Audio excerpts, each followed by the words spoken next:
हाँ जी, please silence. Yes, good morning. I said good morning. एक छुट्टी के बाद आते थोड़ा जोश में रहते हैं, right. So in the previous class, rather जो हमारी फर्स्ट क्लास थी, 2 क्लासेस हमारी हो चुकी हैं. We have started with a new act called sale of goods act 1930. हम लोगों ने sale of goods act 1930 start किया था और इसके बारे में हमने कुछ बातें की थी. हमने बात की थी this act is applicable on whole of India except the state of Jammu and Kashmir. First point. Second point हमने बात की थी कि सर जो ये एक्ट है ये किस ईयर में एप्लीकेबल हुआ था? In the year 1930. कौन सी डेट थी? हैप्पी बर्थडे कब था? 1 जुलाई 1930. एंड जब ये एक्ट आया था तो इस एक्ट का नाम क्या था? Indian sale of goods act. And 22 of September 1963 sir ये वर्ड जो इंडियन था वो हटाया गया एंड इस एक्ट का नाम क्या रह गया? Sale of goods act, right. हमने इसके बारे में और चीजें भी डिस्कस की थी. Before 1930 sale of goods act नाम से कोई भी एक्ट नहीं था. बिफोर 1930 सर ये जो प्रोविजन थे सेल ऑफ गुड्स एक्ट के, ये जो प्रोविजन थे, ये सारे प्रोविजन कहां पे गिवन थे? These are given under Indian contract act section 76 to section 123. ये सेक्शन से नाउ नीड अराइज हुई कि हमें एक नया एक्ट चाहिए. हमने एक नया एक्ट बनाया एंड जो इंडियन कॉन्ट्रैक्ट एक्ट में जो सेक्शंस थे 76 टू 123 उनको रिपील किया गया, उनको कैंसिल किया गया. आज की डेट में वो सेक्शंस वहीं पे हैं बट वो इन ऑपरेटिव हैं, उनकी कोई वैल्यू नहीं है क्योंकि उनकी जगह पे आज की डेट में क्या आ चुका है? सेल ऑफ गुड्स एक्ट आ चुका है, राइट. फिर हमने सेल ऑफ गुड्स एक्ट के बारे में फर्दर डिस्कस किया था. हमने टर्म्स डिस्कस की थी. प्रॉपर्टी, मैंने आपको बताया था प्रॉपर्टी के 2 डिफरेंट मीनिंग है. फर्स्ट है इमूवेबल प्रॉपर्टी, सेकंड है मूवेबल प्रॉपर्टी. लॉ में इमूवेबल को डिफाइन किया गया है और इमूवेबल प्रॉपर्टी क्या होगी? Land. Land is immovable, anything which is attached to land. अगर ये इन दोनों में से कोई भी पॉइंट सेटिस्फाइड होगा तो such property is known as immovable property. अगर इनमें से कोई भी पॉइंट सेटिस्फाइड नहीं होगा वही प्रॉपर्टी हमारी क्या होगी? मूवेबल. यानी what is movable? Movable property को डिफाइन नहीं किया गया, इमूवेबल प्रॉपर्टी को डिफाइन किया गया है. मूवेबल प्रॉपर्टी का मतलब है एक ऐसी प्रॉपर्टी जो इमूवेबल में कवर नहीं होगी. हाँ, उनके फीचर्स होते हैं. इमूवेबल होती है जैसे एक प्लेस से दूसरे प्लेस पे मूव नहीं किया जा सकता. मूवेबल को एक प्लेस से दूसरे प्लेस मूव किया. नॉर्मली बच्चा यही आंसर देता है, ये फीचर है उसका, ठीक है, ये ध्यान रखना. कई बच्चे ये भी आंसर देते हैं, मैंने पहले भी करेक्ट किया था. फिक्स असेट, इमूवेबल प्रॉपर्टी मतलब फिक्स असेट. सारे फिक्स असेट इमूवेबल थोड़ी ना होते हैं. मैं एग्जांपल देता हूं तो कार फिक्स असेट है लेकिन क्या वो इमूवेबल है? मूवेबल है, मूवेबल. तो इसीलिए सोच के, और ये जो असेट्स वर्ड है ना, it is a word of account, it is not a word of law. Law में टर्म क्या यूज होती है? प्रॉपर्टी यूज होती है. ये चीज ध्यान रखने सबने. फिर उसके बाद हमने प्रॉपर्टी का एक दूसरा मीनिंग लिया था, journal property, special property. Journal property का मतलब है ऑनरशिप, स्पेशल प्रॉपर्टी का मतलब है पोजेशन. ऑनरशिप का मतलब क्या था? ऑनरशिप का मतलब है right to sale and right to use. Right to sale and right to use. अगर ये 2 राइट्स आपके पास अवेलेबल हैं तो सर इसका मतलब आपका उस प्रॉपर्टी से रिलेटेड क्या है? ऑनरशिप है. और अगर एक ही राइट है आपके पास, राइट टू यूज, तो सर आपका उस प्रॉपर्टी से रिलेटेड क्या है? पोजेशन है. मैंने आपको एग्जांपल भी दिए थे. एक घर है जिस घर में आप रहते हो, ठीक है, वो घर अगर पापा के नाम पे है, मम्मी के नाम पे है, भाई बहन दादा दादी किसी के भी नाम पे, इसका मतलब उनकी क्या है? ऑनरशिप है. उस ऑनरशिप का मतलब क्या है कि उनके पास राइट है कि वो उस हाउस को बेच सकते हैं एंड उस हाउस को जैसे मर्जी यूज करना चाहें कर सकते हैं. यूज का मतलब सिर्फ रहना नहीं होता. यूज का मतलब एनीथिंग. आप खुद रहना चाहते हो, आप किसी को किराए पे देना चाहते हो, वो भी तो एक यूज है. तो सर आपके पास 2 राइट हैं, right to sale and right to use. अब तो आप क्या हैं? ऑनर हैं. अगर आपके पास सिर्फ एक ही राइट है, राइट टू यूज, इसका मतलब आपके पास पोजेशन है, अभी आप ऑनर नहीं है. जैसे मोबाइल की मैंने आपको एग्जांपल दिया था कि अगर मोबाइल की अगर हम बात करें तो मोबाइल सबके पास है तो आप सबके पास उसकी ऑनरशिप है, राइट. आपने अपने फ्रेंड को कॉल करने के लिए दे दिया, उस फ्रेंड के पास जब मोबाइल किया वो उस मोबाइल को यूज कर रहा है बट क्या वो उस मोबाइल को फर्दर बेच सकता है? नहीं. तो उसके पास सिर्फ क्या है? पोजेशन है. अगर मैं बोलूं ऑनरशिप तो मैं बोल सकता हूं ऑनरशिप में बेसिकली अगर हम बात करें ऑनरशिप में जनरली पोजेशन भी क्या होता है? कवर होता है. ऑनरशिप में जनरली क्या होता है? पोजेशन कवर होता है. बट हाउएवर ऑनरशिप का यूज करके आप अपना पोजेशन किसी और को ट्रांसफर कर सकते हो. पॉइंट समझ आता है? जैसे फॉर एन एग्जांपल रेंट अगर हम बात करें, सर हमारा हाउस है जिसमें 2 फ्लोर है. एक फ्लोर पे हम रह रहे हैं ग्राउंड फ्लोर पे, एक फ्लोर हमने रेंट पे दे दिया. इसका मतलब जिसको हमने रेंट पे दिया उसके पास उस फ्लोर का क्या आ गया, पोजेशन। क्या उसके पास उसकी ऑनरशिप आ गई? नहीं। ये पॉइंट समझ आता है? ये पॉइंट्स आपको समझना है, ये हमने लास्ट क्लासेस में डिस्कस भी किया था। तो अब बात करते हैं सेल ऑफ गुड्स एक्ट की। Sale of goods act deals with only and only movable properties. Sale of goods act किससे डील करता है? मूवेबल प्रॉपर्टी से डील करता है। प्लीज, उस मूवेबल प्रॉपर्टी से रिलेटेड किस चीज से डील करता है? ऑनरशिप से। ऑनरशिप से डील करता है। किससे रिलेटेड डील करता है? ऑनरशिप से रिलेटेड बात करता है। यानी sale of goods act applicable होगा मूवेबल प्रॉपर्टीज के ऊपर, एंड उस मूवेबल प्रॉपर्टी की किससे रिलेटेड? ऑनरशिप से रिलेटेड। इसका मतलब ऑनरशिप से रिलेटेड जो भी डिस्प्यूट होंगे सर, वो सेल ऑफ गुड्स एक्ट से गवर्न होंगे। अगर मैं फिर बोल रहा हूं, अगर सेल ऑफ गुड्स एक्ट किसके, अगर वो प्रॉपर्टी कौन सी है? Movable property. अगला पॉइंट था क्या सारी movable property? No sir, only those movable properties which are covered under the term goods, जो गुड्स की डेफिनेशन में कवर होंगे। अभी हमने गुड्स की डेफिनेशन पढ़ी नहीं है, आगे हम पढ़ेंगे तो हमें पता चलेगा। तो हमने क्वेश्चन बनाए थे, क्या sale of goods act movable property में लगता है? यस। क्या sale of goods act all movable properties में लगता है? नो। क्यों? क्या आंसर आएगा? It is applicable only on those movable properties which are covered under the term. क्या पॉइंट क्लियर है एवरीवन? फिर उसके बाद ये हमारा एक क्लास में हमने डिस्कस किया था। फिर उसके बाद हमने डेफिनेशन स्टार्ट की थी। डेफिनेशन थी कॉन्ट्रैक्ट ऑफ सेल की। Contract of sale section 4 of the sale of goods act define करता है कॉन्ट्रैक्ट ऑफ सेल को। हमने इसको तोड़ के डिस्कस किया था, ब्रेक करके डिस्कस किया था। What is contract of sale? Contract of sale क्या है? सबको लर्न होना चाहिए। कॉन्ट्रैक्ट ऑफ सेल क्या है? It is a whereby transfer और अग्रीज टू ट्रांसफर। क्या ट्रांसफर करता है?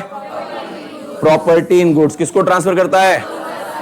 Person called buyer. बदले में क्या रिसीव होता है? मनी कंसीडरेशन, यानी for a consideration called price. तो हमने इसके बारे में डिस्कस करना शुरू किया था।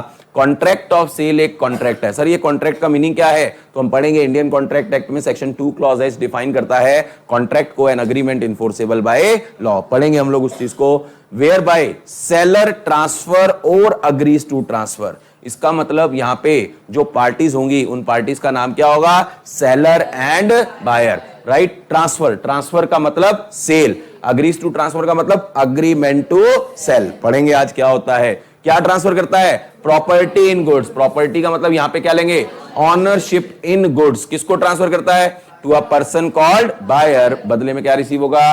Consideration called price. प्राइस का होना जरूरी है, राइट। फिर उसके बाद हमने जो लास्ट क्लास थी उसमें हमने ये चीजें एक्सप्लेन की थी। लास्ट हम जाते जाते एसेंशियल एलिमेंट्स को डिस्कस करके गए थे। सर हमने इससे रिलेटेड एसेंशियल एलिमेंट्स डिस्कस किए थे इस डेफिनेशन से रिलेटेड। सबसे पहले ये जो कॉन्ट्रैक्ट है क्या है? बाइलेटरल। बाई का मतलब two, minimum 2 parties are required. 2 parties के नाम पता है हमें, seller and buyer, right. Transfer of ownership, यानी इसमें हो क्या रहा है? ऑनरशिप की मूवमेंट हो रही है, ट्रांसफर हो रही है। ऑनरशिप किस चीज से रिलेटेड है? गुड्स से रिलेटेड है। बदले में क्या रिसीव हो रहा है? प्राइस रिसीव हो रहा है। एंड लास्ट पॉइंट था अदर एसेंशियल्स। ये मैंने आपको बताया था, ये under section 10 of Indian contract act में पढ़ेंगे। सर वो बातें हमने आगे डिस्कस करनी है। तो हमने यहां तक आई थिंक एसेंशियल्स तक डिस्कस कर लिया था। यहां तक जिन बच्चों ने क्लास की थी, अगर किसी को कोई डाउट हो you can ask any doubt up to this point, आप पूछ सकते हैं।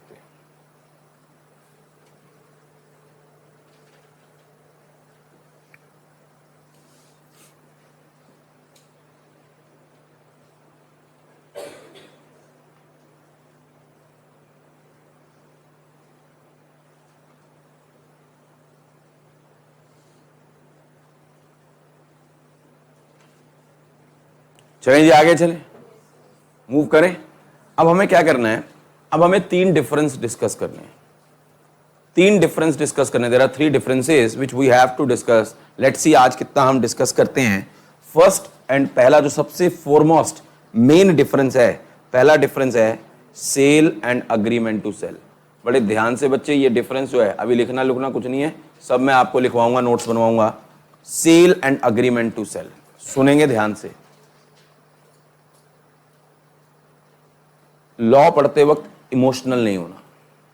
मैं बार बार बोलता हूं, लॉ इमोशंस पे नहीं चलता। ये क्या बात हो गई सर, रेड लाइट पे ही रुकना है। क्यों रुके?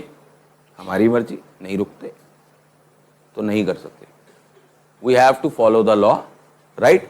तो यहां पे लॉ जो है ना फैक्ट्स बेसिस पे लगता है, हमेशा ध्यान रखना।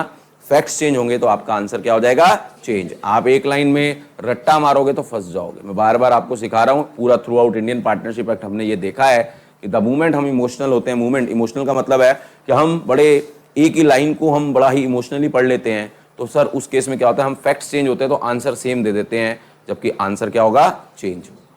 ये ध्यान रखना है, फैक्ट्स चेंज आंसर चेंज, ये लाइफ में गांठ मान लेना when you have to interpret the law, ठीक है।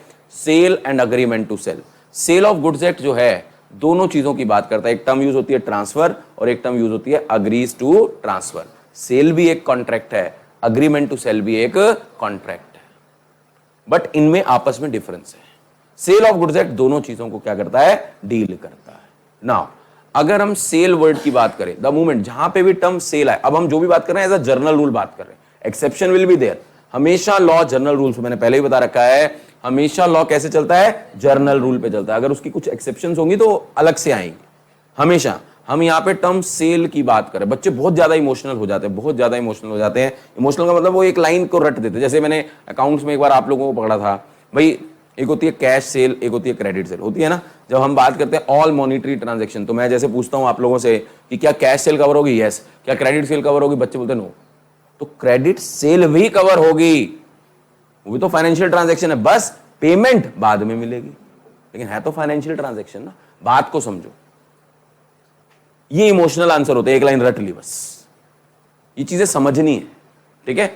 Sale and agreement to sale में डिफरेंस क्या है, सेल वर्ड के लिए टर्म यूज होती है transfer, and agreement to sale के लिए क्या यूज होता है, अग्रीज टू ट्रांसफर। और बहुत ही इंपॉर्टेंट पॉइंट है ये, ध्यान रखना। और ये मीनिंग जो है ना, ये मीनिंग सिर्फ यहां के लिए नहीं है, ये एक जनरल मीनिंग है, हर जगह पे आपको काम आएगा। चलें जी जरा everyone. Now what is sale, sale का जब भी जहां पे भी word the moment term sale आ गया, sale, in case of sale, लिखना कुछ मत, सब लिखवाऊंगा। In case of sale ownership is immediately transferred, ध्यान से सुनना, मैं जो लैंग्वेज बोल रहा हूं। In case of sale ownership is immediately transferred from seller to buyer, यह भी कंप्लीट नहीं है। In case of sale ownership is immediately transferred from seller to buyer irrespective of whether possession is immediately transferred or not.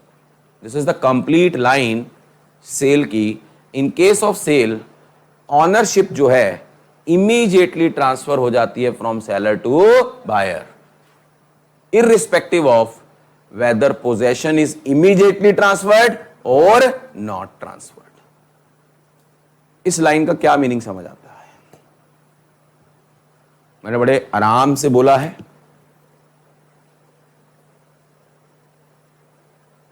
Yes.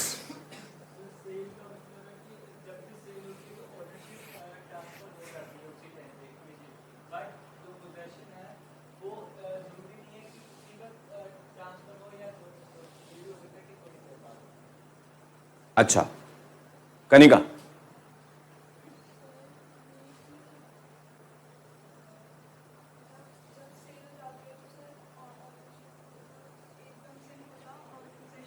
एकदम नहीं होता कि एकदम होता है?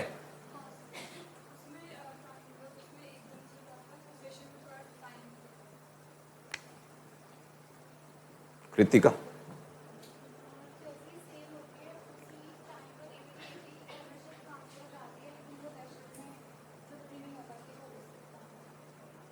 अच्छा पांडे जी,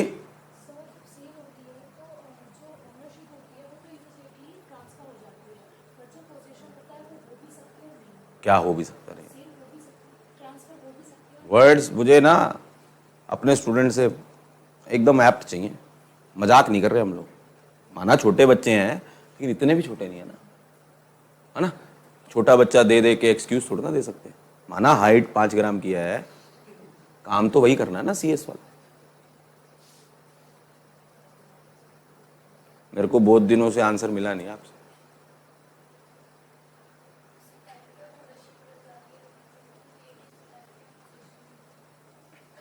अच्छा हाँ,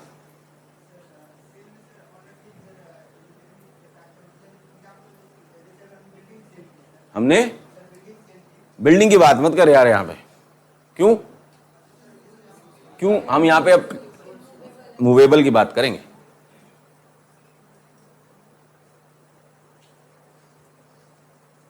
नहीं वैसे तू दे ले, कोई बात नहीं, मैं मान लूंगा। बता क्या सोच रहा है तू? नहीं नहीं क्या पता क्या सोच रहा है, सोचने में कोई पैसे थोड़ा ना लगते। हाँ बेटा बोल।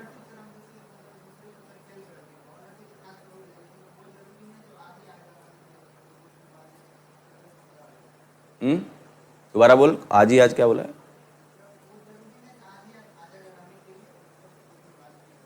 अच्छा अच्छा, हाँ बेटा आप बताओ।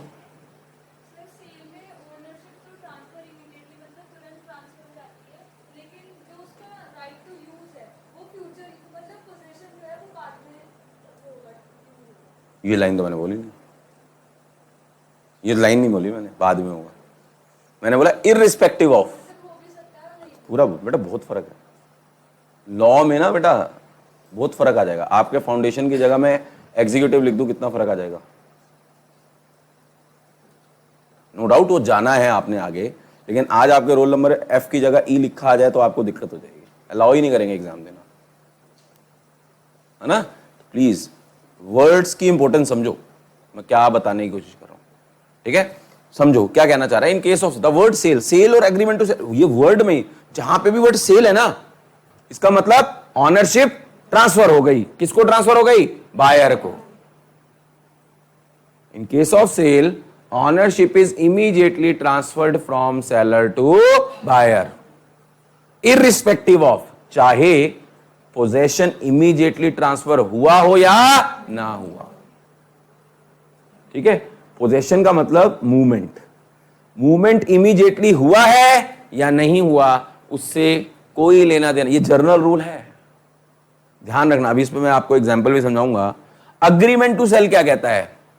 इन case of agreement to sale, agreement to sale ये भी एक कॉन्ट्रैक्ट है। In case of agreement to sale, ownership जो है it is transferred at future date. जब ऑनरशिप फ्यूचर डेट में ट्रांसफर होगी तो सर पोजेशन भी कब ट्रांसफर होगा? फ्यूचर डेट पे ट्रांसफर होगा। Just a minute. हाँ जी, सो हम थे अग्रीमेंट टू सेल पे। अगर हम बात करें अग्रीमेंट टू सेल की, हमने क्या बोला? In case of agreement to sale ownership कब ट्रांसफर होगी? फ्यूचर डेट पे। इसका मतलब जब ऑनरशिप फ्यूचर डेट पे ट्रांसफर होगी तो पोजेशन भी कब ट्रांसफर होगा? फ्यूचर डेट पे। जर्नल रूल की बात कर रहे हैं। पॉइंट समझ आता है मैं क्या कहना चाह रहा हूं? प्लीज। तो in case of sale ownership transfer to the buyer immediately. In case of agreement to sell, ownership will be transferred at future date. Please समझना। अब it is up to seller and buyer, ये seller and buyer के contract के ऊपर depend करेगा कि weather, समझ आ रही है मैं क्या कहना चाह रहा हूं? वो सेल करना चाह रहे हैं या पहले अग्रीमेंट टू सेल करना चाह रहे हैं। ये किसके ऊपर है? ये बायर एंड सेलर की इंटेंशन के ऊपर है कि वो सेल करना चाह रहे हैं या अग्रीमेंट टू सेल का कॉन्ट्रैक्ट करना चाह रहे हैं। हां वो बात अलग है। In case of agreement to sale ownership कब ट्रांसफर होगी? फ्यूचर डेट पे। इसका मतलब जब ऑनरशिप ट्रांसफर होगी तो अग्रीमेंट टू सेल किस में कन्वर्ट हो जाएगा? सेल में। ठीक है, फॉर एन एग्जाम्पल, अब देखो समझना, अब इमोशनल मत होना, बड़े बड़े ही मैं जान के आपको कंफ्यूज करने वाला हूं, बम फोड़ने वाला हूं, ध्यान रखना है। लेट्स से ए ने बी को कुछ गुड्स सोल्ड किए, ए ने बी को गुड्स सोल्ड किए, बड़े ध्यान सुनना। लेट्स से वर्थ रुपीज 1,00,000, ठीक है, गुड्स सोल्ड किए। सोल्ड मीन्स सेल की, या ऐसे लिख लो सेल किया, ठीक है सर। लेकिन अभी जो गुड्स हैं वो ए के ही गोडाउन में पड़े हैं, ए के ही गोडाउन में पड़े हैं। यस और नो? ए ने बी को सेल कर दी 1,00,000 रुपए की, लेकिन अभी गुड्स किसके पास पड़े हैं? ए के गोडाउन में। अब मुझे बताओ, इतने फैक्ट्स के ऊपर बताओ, क्या ये सेल है या अग्रीमेंट टू सेल है? Sale. It is sale, sale, sale, sale.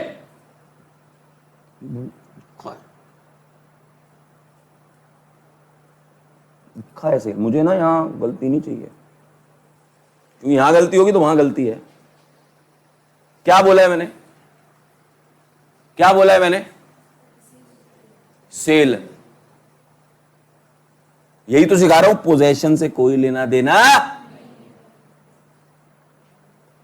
और क्या सिखाने की कोशिश कर रहा हूं?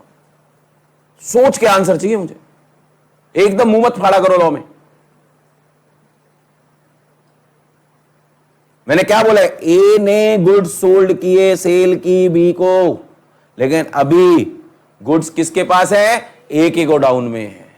इसका मतलब मुझे बताओ, क्योंकि उसने सेल किया है, the moment sale is done, ownership किसको ट्रांसफर हो गई है? Who will become the owner? B will become the owner, irrespective of whether possession is immediately transferred or possession is immediately not transferred. possession अभी किसके पास है? ए के पास है। मैं यही सिखाने की कोशिश कर रहा हूं। ये जो अवधारणाएं है ना मन में, नोशंस, अवधारणाओं को बोलते हैं नोशंस, कि हम कुछ भी सोच लें वो ठीक है, लॉ में नहीं चलता। ये इमोशन है, जो का बात हो गई सर गोडाउन में तो एक ही है, ये इमोशन है, इन्हीं को ही काटना है मुझे। अब वो काटना प्यार से या गुस्से से, जैसे मर्जी काटना पड़ेगा, नहीं तो गलत सलत समझ जाओगे बेटा लॉ को। मैंने कहा ना, मैंने इसलिए तो बोला बम फोड़ूं। अभी मैंने जो बताया लॉ की लैंग्वेज, वही तो एग्जांपल में समझाइए, और कैसे समझाइए। How can it be agreement to sale? कहां लिखा है कि ए और बी के बीच में एग्रीमेंट टू सेल हुआ? क्योंकि आपने ये देख लिया, यही देखा, फिर सुना गया मेरी बात।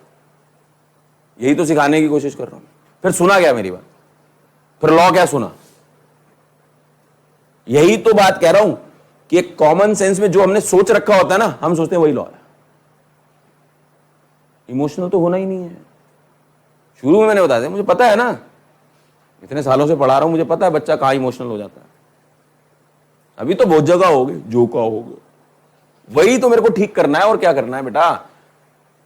जब भी हम लीगल इंटरप्रिटेशन करते हैं, हमें इमोशन से ऊपर उठ के काम करना होता है, हमें हमेशा फैक्ट्स बेस्ड काम करना पड़ता है। ठीक है जी? अच्छा एक चीज बताओ,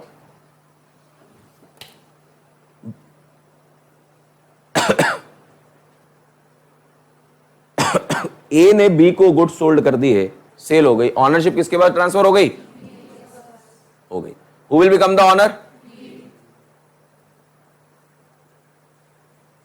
अगर ये गुड्स खराब हो जाएं, who will bear the risk? फिर वही, risk follows the ownership. Risk किसके पास होता है? The moment buyer will become the owner, उन गुड्स से रिलेटेड सारी रिस्पॉन्सिबिलिटी किसके पास चली गई है? बायर के पास। Risk follows the ownership. ये भी जनरल रूल ही बात कर रहे हैं, इसके भी एक्सेप्शंस आएंगे।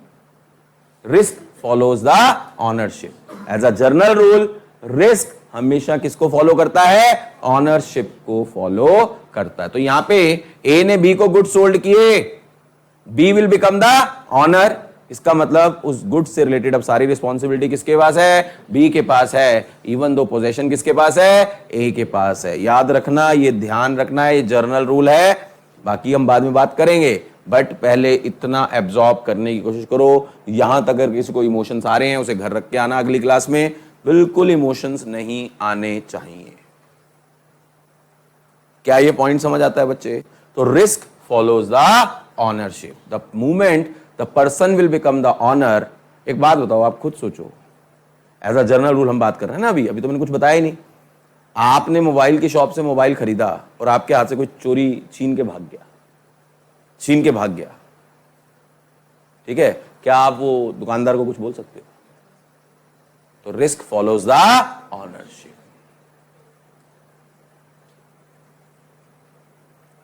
पॉइंट समझ आ रहा है? मैं क्या पॉइंट करके समझा रहा हूं बहुत सिंपल तरीके से, ताकि मुझे पता है कि आप लोगों ने कभी ये चीजें सुनी ही नहीं है। और अगर सुनी है तो ऐसे समझी नहीं है। ये पॉइंट क्लियर है एवरीवन? प्लीज। तो सर हमने 2 पॉइंट समझे हैं सेल के केस में। क्या होता है? Sale, the moment sale is done, ownership immediately transfer, possession चाहे इमीडिएटली ट्रांसफर हो गया हो या ना हुआ, पहली बात। दूसरा, और जिसकी ऑनरशिप उसी का risk, risk follows the ownership. क्या ये पॉइंट समझ आता है? ये 2 पॉइंट दिमाग में आ गए, ठीक है। अब जरा 2 पॉइंट अग्रीमेंट टू सेल के कंपेयर करते हैं। What is agreement to sale? Agreement to sale एक ऐसा कॉन्ट्रैक्ट है in which ownership is transferred at certain future date. क्योंकि ऑनरशिप भी फ्यूचर डेट पे ट्रांसफर होगी तो पोजेशन भी फ्यूचर डेट पे ट्रांसफर होगा। तो मुझे बताओ, जब अग्रीमेंट टू सेल का कॉन्ट्रैक्ट होगा, क्योंकि इसका मतलब अग्रीमेंट टू सेल में अभी भी ऑनरशिप किसके पास है? सेलर के पास, बायर के पास? सेलर के पास। इसका मतलब रिस्क भी किसका होगा?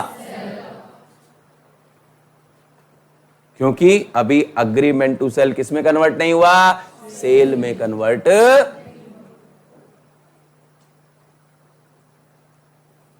अगेन मैं बोल रहा हूं, ये सेलर और बायर को देखना है कि वो कैसा कॉन्ट्रैक्ट करना चाह रहे हैं। अगर यहां पे ए और बी के बीच में जो ये गुड्स का अग्रीमेंट टू सेल हुआ होता, और सर कैसे पता चलेगा अग्रीमेंट टू सेल हुआ है? तो लैंग्वेज लिखी जाएगी ना, A sold, A agrees to sale. If A agrees to sale, what does it means? A sold. ये तो लैंग्वेज है ना। This you have to pick. अभी तक इतना महीन, महीन का मतलब डीप, आप लोगों ने कभी पढ़ा नहीं है। प्रॉब्लम ये, तो फर्स्ट टाइम आप पढ़ रहे हो, तो फर्स्ट टाइम में मेरी भी मेहनत ज्यादा है, मैं करने को तैयार हूं, लेकिन आपकी उससे ज्यादा है।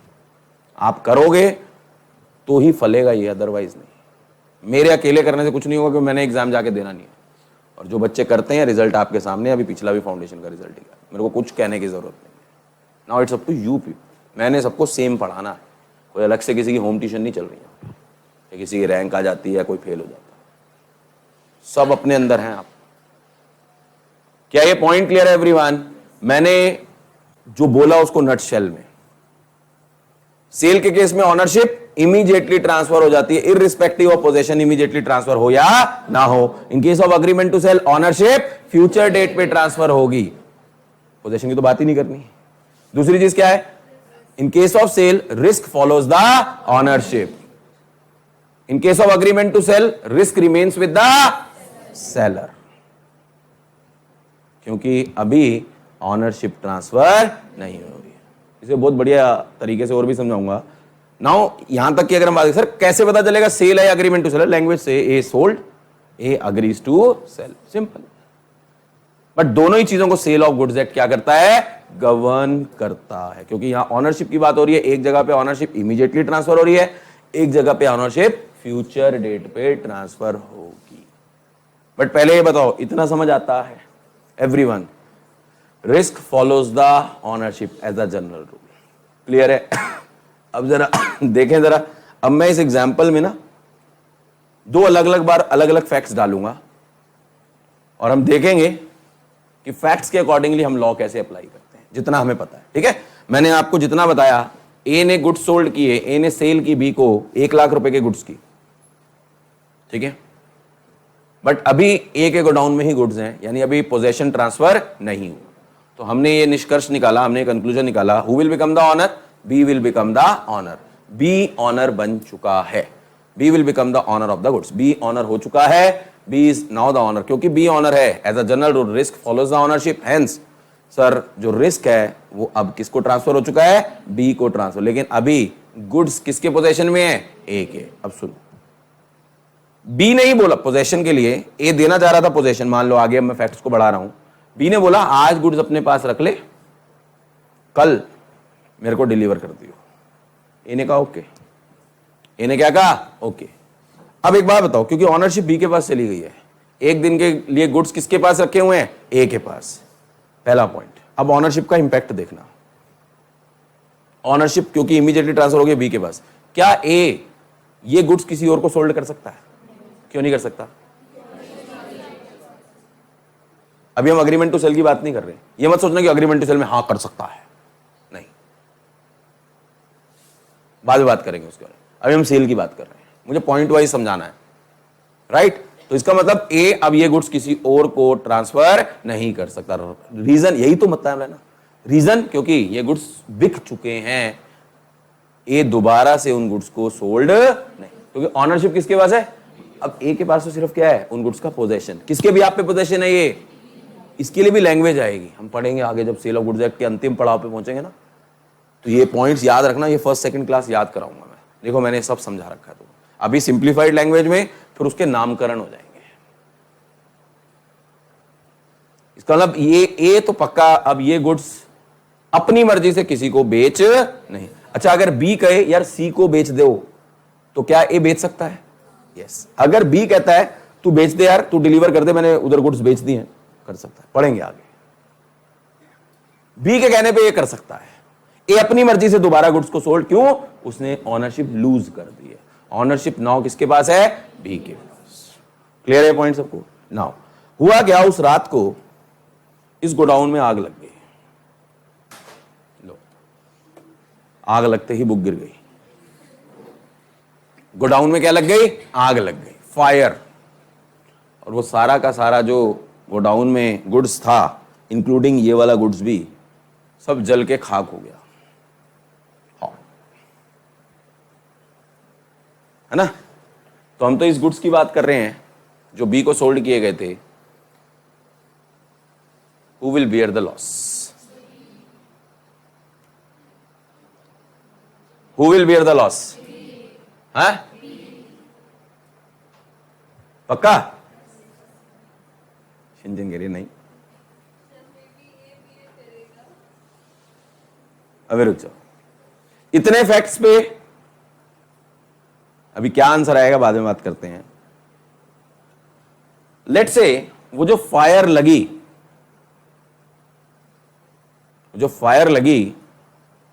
It is due to the fault of a लगी।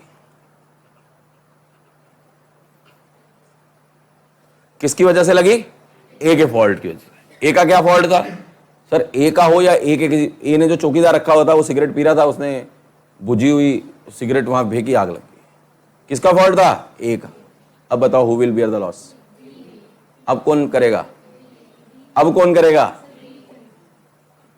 देखा ना?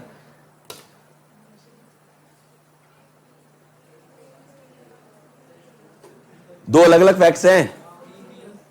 अब मैं इन फैक्ट्स को ऐसे बोलता हूं कि अगर वो जो लॉस हुआ ए के गोडाउन में, जिसमें ए का फॉल्ट नहीं था, दूसरा केस ए का फॉल्ट था, दो केस बन गए। तो अगर तो ए का फॉल्ट नहीं था तो कौन करेगा? बी। लेकिन अगर यह प्रूव होता है कि उन गुड्स के लॉस में ए का फॉल्ट था, यह एक्सेप्शन बन जाएगी।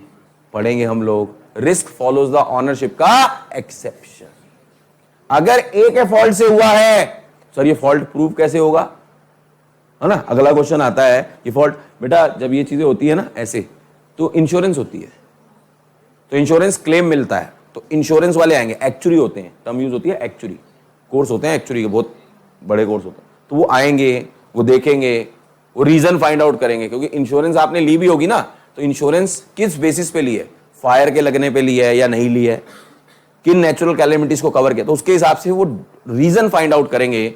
और उस रीजन में अगर तो वो कहते हैं जी फायर जो है, लेट्स से फायर जो है, अब देखो फैक्ट्स चेंज आंसर चेंज, मैंने क्या बोला?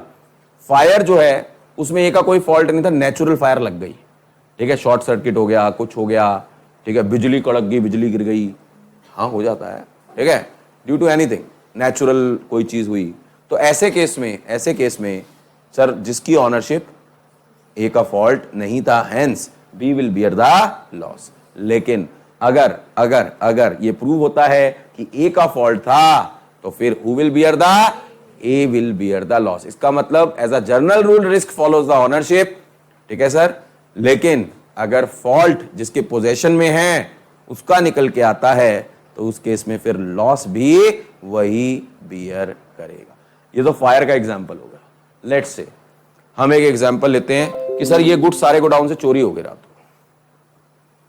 कुछ भी हो सकता है ना, रात को गोडाउन से गुड्स क्या हो गए? चोरी। देखो बेटा, अगर हम लॉ पढ़ रहे हैं सिर्फ एक लाइन थोड़ी ना है, उसकी इंटरप्रिटेशंस हैं, उनके मीनिंग्स हैं।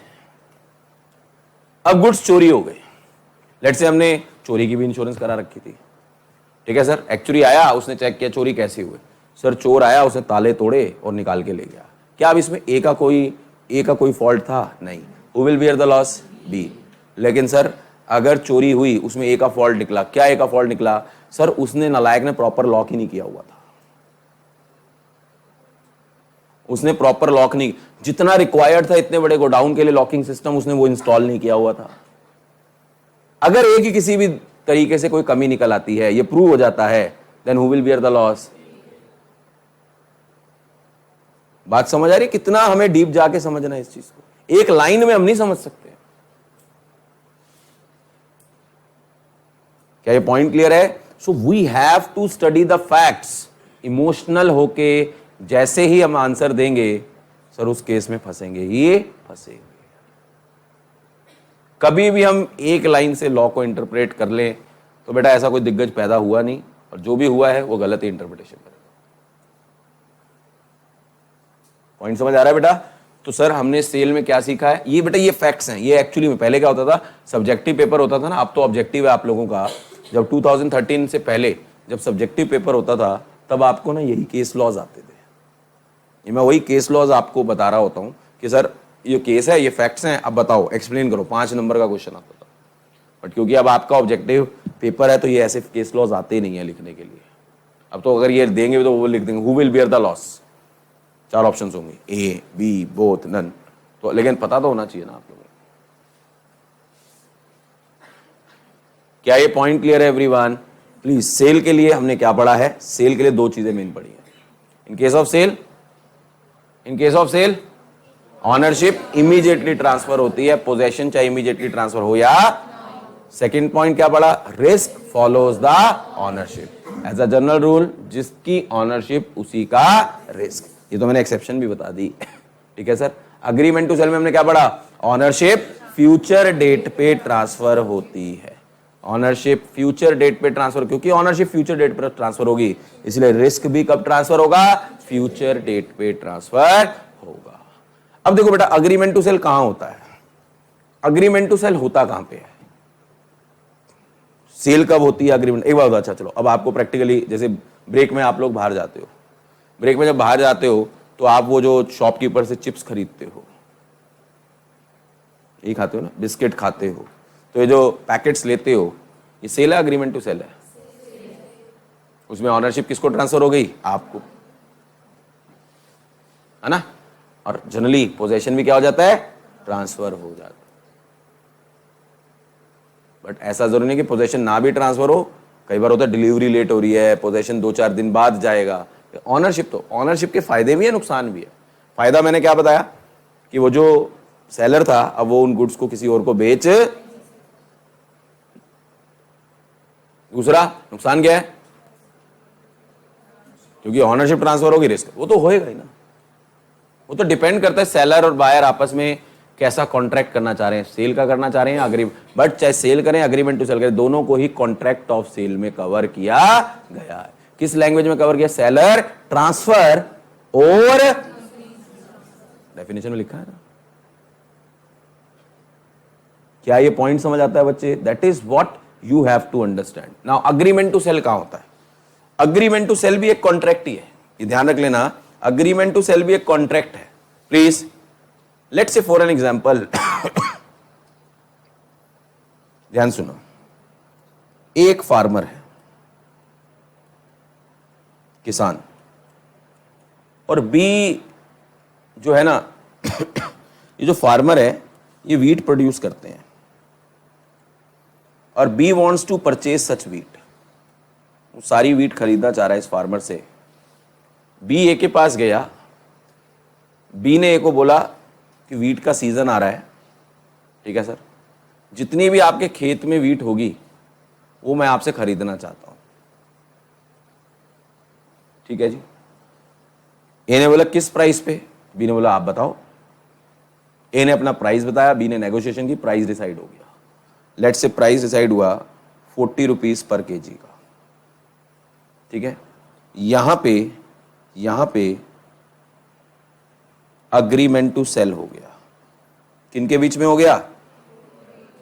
क्या अग्रीमेंट टू सेल हुआ कि ए के फार्म्स में, ए के खेत में जो भी अगले 5 महीने में फसल होगी वो सारी फसल ए किसको सेल करेगा?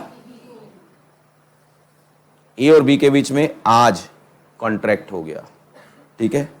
लेट्स से यहां पे ये फसल बन जानी थी, कंप्लीट होनी थी, तो इसका मतलब आज जो अग्रीमेंट टू सेल हुआ है, हम इस अग्रीमेंट टू सेल की बात करें तो ये अग्रीमेंट टू सेल का मतलब क्या है? ये एक ऐसा कॉन्ट्रैक्ट है जिससे सर सेलर और बायर के बीच में आज ही क्या डिसाइड हो गया है? सब कुछ टर्म्स एंड कंडीशन डिसाइड हो गई है। यानी अब इस अग्रीमेंट टू सेल से होगा क्या? जितनी भी फसल होगी ए किसको सोल्ड करेगा? बी को सोल्ड करेगा। किस प्राइस पे सोल्ड करेगा? 40 रुपए पर केजी के हिसाब से सोल्ड करेगा। इसका मतलब अग्रीमेंट टू सेल जो है, ठीक है सर, ये एक ऐसा कॉन्ट्रैक्ट है जिसके थ्रू सेलर एंड बायर, ठीक है सर, जो आने वाली, जो भी आपके पास जो भी आने वाली चीजें हैं या आज भी हैं लेकिन आप फ्यूचर में उसकी ऑनरशिप ट्रांसफर करना चाह रहे हो, उसके लिए आज ही कॉन्ट्रैक्ट। इसको करने से होगा क्या? अब जो ये ए है वो किसी और को ये गुड सोल्ड नहीं कर सकता, प्लीज। तो इसका मतलब लेट्स से यहां पे ये जो कॉन्ट्रैक्ट है कंप्लीट होना है, तो सर अग्रीमेंट टू सेल जब हुआ, ऑनरशिप अभी किसके पास है? सेलर के पास, ठीक है सर। रिस्क भी किसके पास है? सेलर के पास, ठीक है sir. In case of agreement to sale, when agreement to sale convert into sale, जब अग्रीमेंट टू सेल कन्वर्ट होगा सेल में, तो ऑनरशिप यहां पे जो है, यहां पे ऑनरशिप ट्रांसफर हो जाएगी and agreement to sale will convert into sale. लेकिन इससे पहले तक बायर का कोई रिस्क नहीं है, रिस्क किसका है? सेलर का है। क्वेश्चन उठा यहां पे अग्रीमेंट टू सेल करने का फायदा क्या है? यहां पे अग्रीमेंट टू सेल कर क्यों किया जा रहा है अग्रीमेंट टू सेल? हाँ, यहां पे फायदे दो है। एक तो एक किसी और को ना बेच दे, और आज ही क्या तय हो गया? प्राइस भी तय हो गया। नहीं, रिस्क से कोई लेना देना नहीं है, रिस्क तो कभी तो आएगा ही। मेन है ये वहां पे होता है प्लीज, जहां पे आपको कोई ट्रांजैक्शन किसी पर्टिकुलर पर्सन के साथ करनी है और आप ये इंश्योर करना चाहते हो कि वो गुड्स मुझे ही बेचेगा, ये वाले गुड्स मुझे ही मिलने चाहिए इस प्राइस में, तो सर आप क्या कर लेते हो? Agreement to sale. यहां पे ए को क्या फायदा है? अग्रीमेंट टू सेल ए क्यों कर रहा है? उसका सारा माल बिक गया।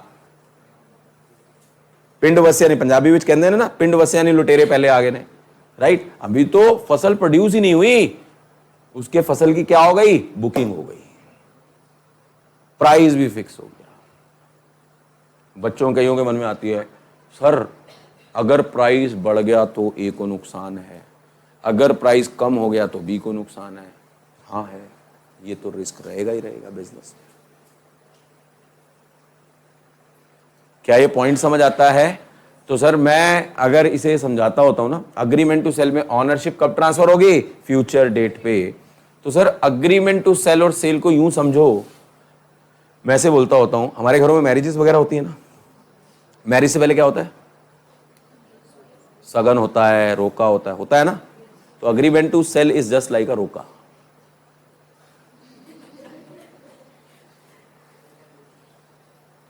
And sale is just like a, आप देख लो सारे फीचर मिल जाएंगे। रोका होता है, ऑनरशिप ट्रांसफर नहीं होती ना, ऑनरशिप रिमेन्स विद पापा, है ना। रिस्क भी किसका? पापा का।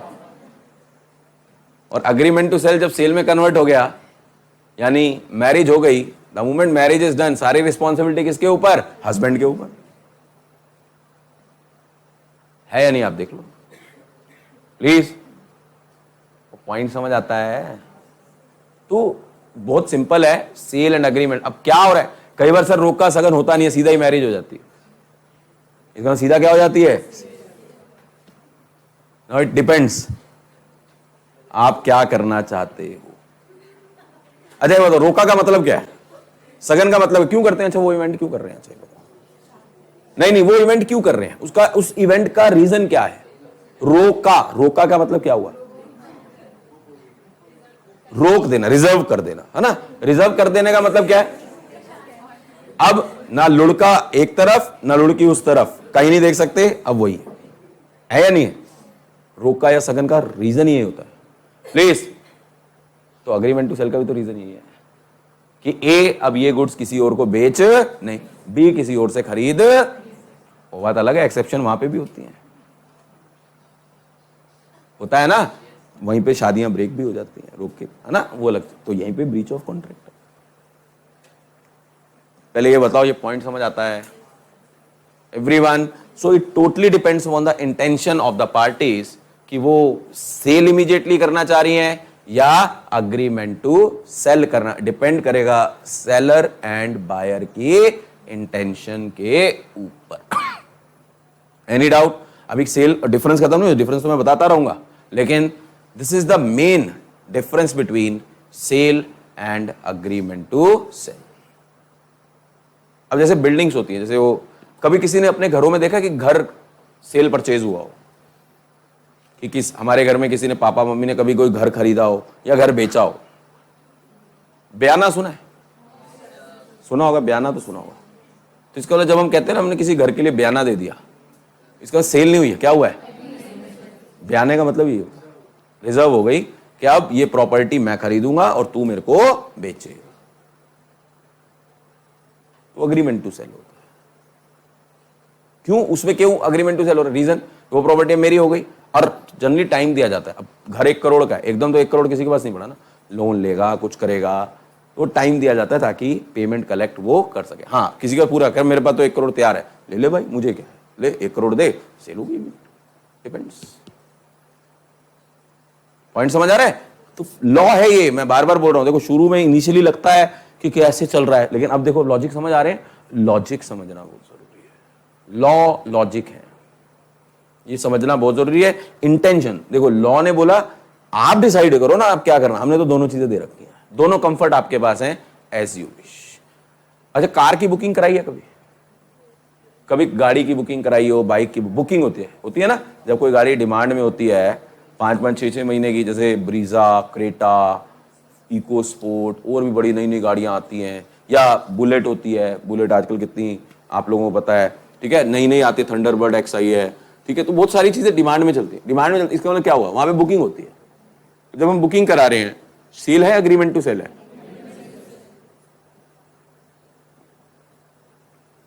वो अग्रीमेंट टू सेल, अगर उनके पास अवेलेबल है तो इमीडिएटली दे देंगे।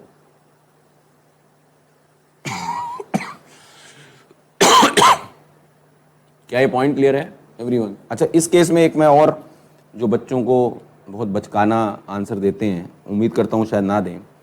ए ने बी को गुड सोल्ड किए, सेल किए 1 लाख रुपए की, लेकिन बी ने पेमेंट नहीं की। अभी बी ने अभी पेमेंट नहीं की। सिंचन बताएगी, आप ही को बताना है क्योंकि मुझे आपको ठीक करना है, ये सेल अब है या नहीं है?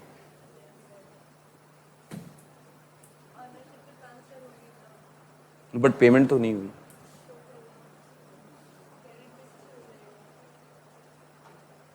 क्वेश्चन समझ आया?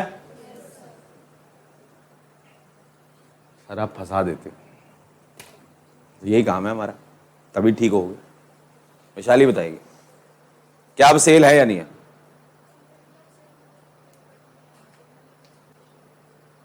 हाँ, तो बोल तो रहे 1 लाख रुपए है, बट पेमेंट नहीं हुई अभी।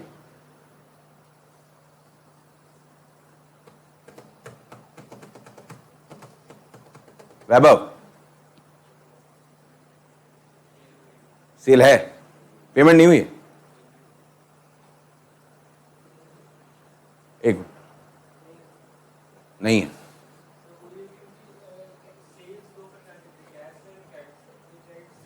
That is the correct answer. Price होना जरूरी है, ये क्या लिखा है? इमीडिएट पेमेंट होना जरूरी है। मनी कंसिडरेशन होना चाहिए।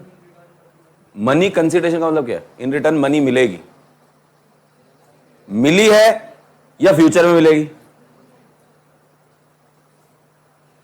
बात समझ आ रही है? इंस्टॉलमेंट्स होती है ना, इंस्टॉलमेंट से तो पेमेंट होती है ना। बताओ, हमारे पास स्टूडेंट आते हैं जिनकी कोई फाइनेंशियल प्रॉब्लम होती है, 2 या 3 इंस्टॉलमेंट हम बना देते हैं, ऐसा नो, तो क्या वो हमारी सेल नहीं है? तो पेमेंट इमीडिएट भी हो सकती है, पेमेंट फ्यूचर डेट में भी हो, उससे कोई लेना देना नहीं है। यानी मॉनिटरी कंसीडरेशन होना जरूरी है। It may be immediate, it may be at future date. एक बात बताओ, आप मार्केट में गए, अपने घरों के आसपास देखा करो, जो जनरल स्टोर की शॉप होती हैं, जो जानते हैं, लेट्स से आपके पैसे नहीं है, ठीक है, आपको कोई सामान लेना है, आप बिना पैसों के लेके आ जाते हो ना, दे देता है ना वो, अगर आपकी गुडविल अच्छी है या कुछ है, दे देता है ना, इसका मतलब क्या वो सेल नहीं है? बस पेमेंट आप बाद में लोगे। तो मैं ये सिखाने की कोशिश कर रहा हूं, प्राइस का होना जरूरी है। इमीडिएट पेमेंट हो या पेमेंट फ्यूचर में हो, उससे कोई लेना देना नहीं है। It becomes the credit sale. Credit sale नहीं होती। It can be cash, it can be credit. देख लो कितना थिन लाइन से आंसर एकदम हम उल्टे देने लग जाते हैं, इमोशनल आंसर होने शुरू। जहां पे इमोशंस आए वहीं हमारा आंसर गलत हो जाएगा। हमें फैक्ट्स को ध्यान में रखना है। कहां बोला है कि प्राइस इमीडिएट देना है? अगर प्राइस इमीडिएट बोल देते ना बेटा, रियल लाइफ में बिजनेस ट्रांजैक्शन ही नहीं हो सकती थी। सोच के देखो। क्लियर है पॉइंट सबको, एवरीवन? तो एक काम करो फटाफट से, sale and agreement to sale का आप डिफरेंस लिखना शुरू करते हैं। हमने बहुत सारे पॉइंट्स डिस्कस कर लिए। पहले लिखना सेल, फिर लिखना अग्रीमेंट टू सेल, ठीक है? और बुक को अभी बंद कर दो, बुक की जरूरत नहीं है। Sale and agreement to sale में डिफरेंस लिखो फटाफट से। बुक्स को अभी बंद कर देना, क्योंकि बुक्स में अभी जो डिफरेंस है ना, 1 2 3 डिफरेंस, वो अभी आपके लिए नहीं है, वो आगे अपने आप कवर हो जाएंगे, ठीक है? लिखें, फर्स्ट डिफरेंस लिखें सेल और अग्रीमेंट। पहले मैं सेल बोलूंगा, फिर मैं अग्रीमेंट टू सेल का वो बोलूंगा, जो भी फिगर होगी, जो भी डिफरेंस होगा। हाँ जी, लिखें। सेल के केस में लिखें, in case of sale, difference बना लेना बेटा point wise. Point number first है ये, in case of sale ownership is immediately transferred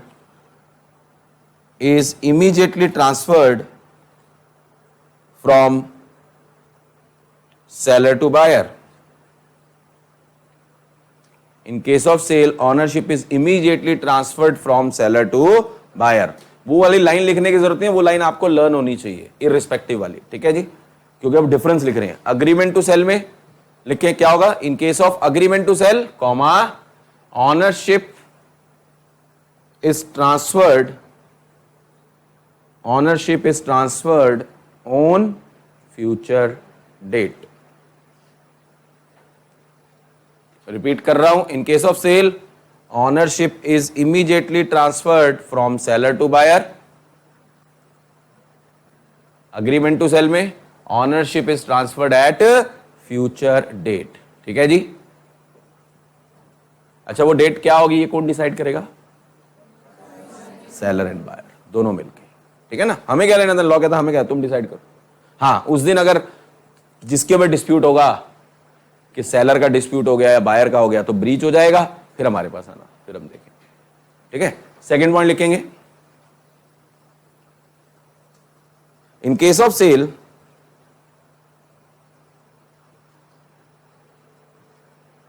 risk is transferred to the buyer, risk is transferred to the buyer immediately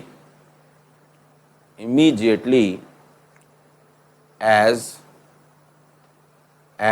risk follows the ownership, as risk follows the ownership, as risk follows the ownership, ठीक है ना? Immediately transfer हो जाता है buyer को, क्योंकि risk follow करती है ऑनरशिप को, right?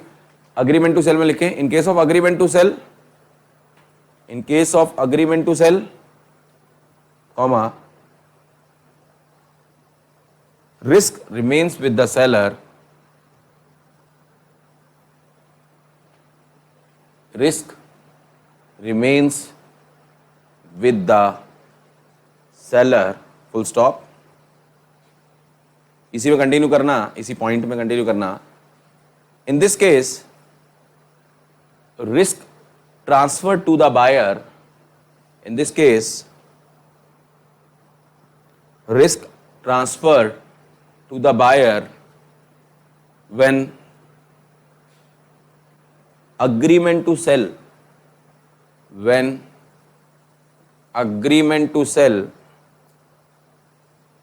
converts into sale. Agreement to sell converts into sale. ठीक है जी, ये रिस्क से रिलेटेड हो गया. तीसरा डिफरेंस लिखेंगे, third difference,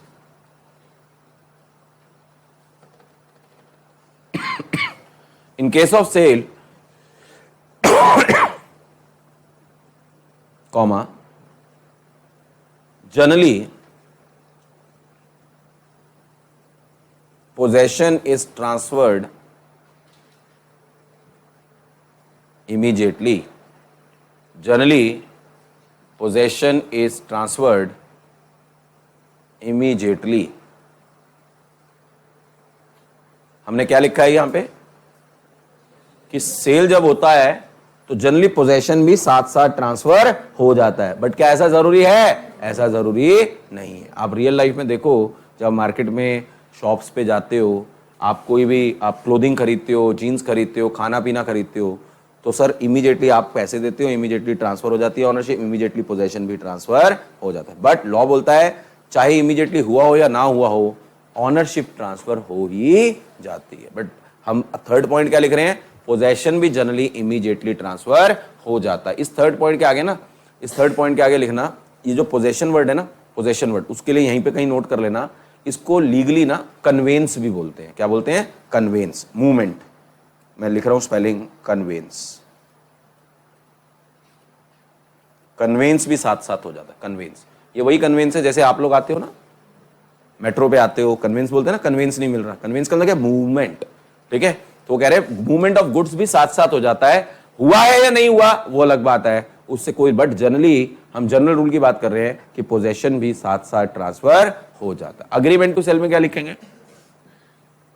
agreement to sale में क्या लिखेंगे? क्योंकि ऑनरशिप भी फ्यूचर डेट पे है, तो कन्वेंस भी क्या होगा? फ्यूचर डेट पे होगा. तो लिखें, in case of agreement to sale, comma, possession will be transferred at future date. Possession will be transferred at future date.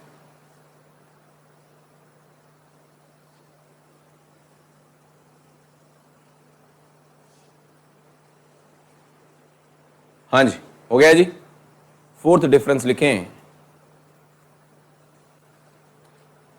देखो बेटा, सेल हुई, ध्यान सुनना, लेकिन गुड्स वैसे नहीं निकले जैसे सेलर ने कह के बेचे थे.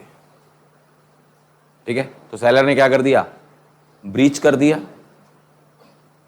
यस और नो? ब्रीच कर दिया. तो इसका मतलब बायर के पास राइट होना चाहिए. तो बायर के पास राइट है कि वो दो चीजों के लिए क्लेम कर सकता है. क्या क्लेम कर सकता है?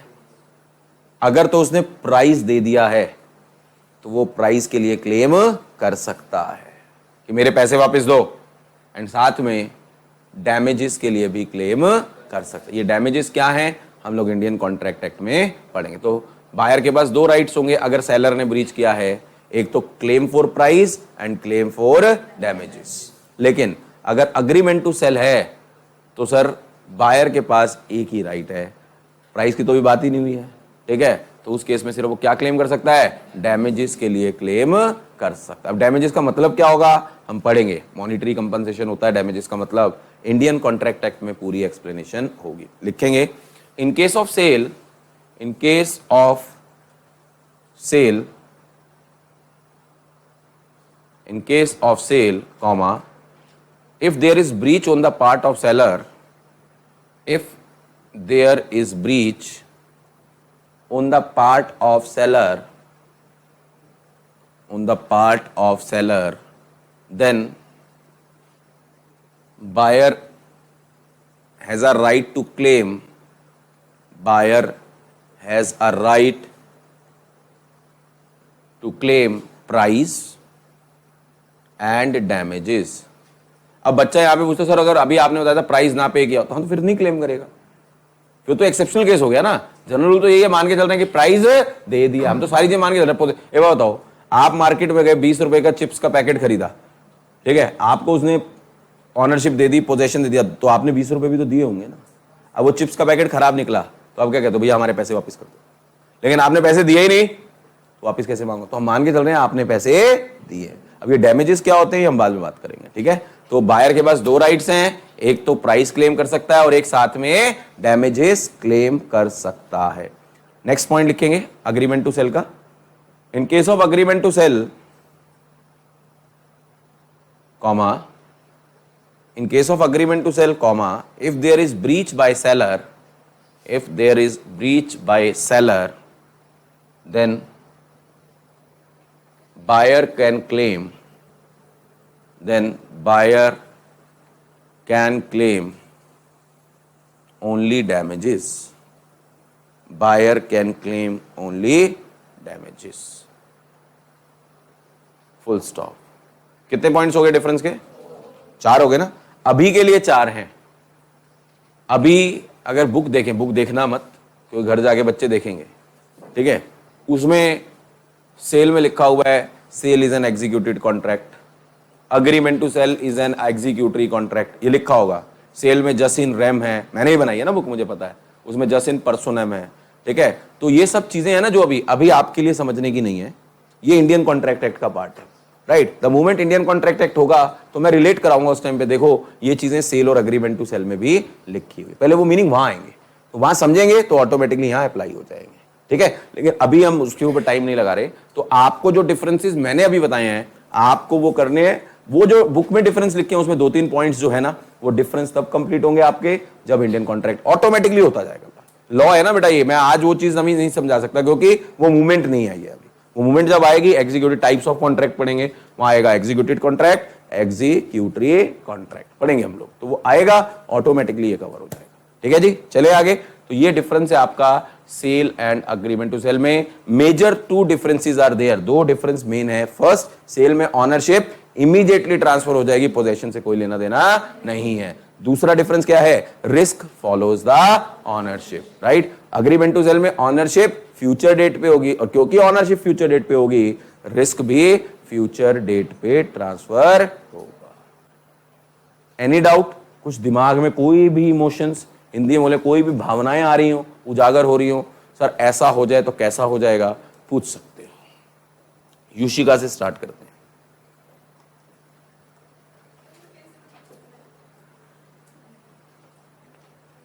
बस चल जाता है, देख ले, एक्सपीरियंस है, पता चल जाता है, फेस रीडिंग से पता चल जाता है। हाँ बेटा बोल।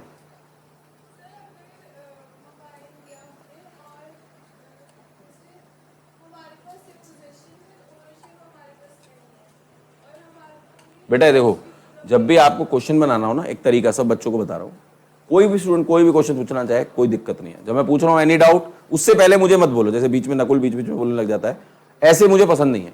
जब मेरे को पूरा अपना कंसेप्ट क्लियर करने दो, मैं जब क्लियर कर लूं फिर आप अपने डाउट पूछो। लेकिन डाउट पूछने का तरीका, अगर ऐसे डाउट पूछने तो पहले अपने दिमाग में ना क्वेश्चन क्लियर रखो, वो ये इससे गलत होगा। और क्वेश्चन बना के रखो। क्वेश्चन क्या बना के रखो, रफ पे बना लो, एक ए है एक बी है, अगर है जो आप थॉट प्रोसेस वो बना लो, फिर मुझे बोल के बताओगे ना तो क्लैरिटी ज्यादा आएगी। क्यों? फिर वही है, लॉ है बेटा ये, ठीक है ना। आपने कुछ सोचा लेकिन बोला कुछ और, मैं तो आपके बोलने के ऊपर आंसर दूंगा ना, लेकिन आपके थॉट प्रोसेस में कुछ और था। तो जो आपके थॉट प्रोसेस में है पहले उसे अपने रफ पे राइटिंग में लाओ। राइटिंग में कैसे लाना है, केस बना लो जैसे मैं आपको सिखाता हूं, फिर उसकी आदत ऐसी डेवलप करोगे ना तो आप देखना आपको डाउट्स वैसे ही बहुत मिनिमम। और मेरी तो कोशिश यही रहती है मैक्सिमम 99.99% जो आप सोच रहे होते हो ऑटोमेटिकली मैं पहले क्लियर कर चुका होता हूं। फिर भी अगर कुछ रहता है तो ऑब्वियसली मैं हूं, लेकिन उसको आप पहले ना खुद बनाओ कि मैं क्या बोल रहा हूं, क्योंकि मैं नहीं समझ पाऊंगा उस चीज को। मैं तो आप बोल रहे हो बस वही समझ पाऊंगा, ठीक है। बोलो अब इसको हम कैसे करना है आप बताओ। लेट्स से एक है ए, अब बताओ ये क्या कर रहा है, ये सेलर है, ही इज द सेलर, ठीक है जी। अब बी बायर,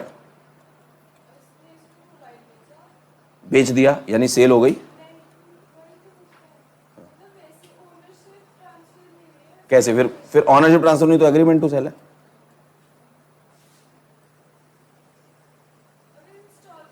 हाँ कोई बात नहीं, नहीं इंस्टॉल प्राइस का तो कोई लेना देना ही नहीं है ना।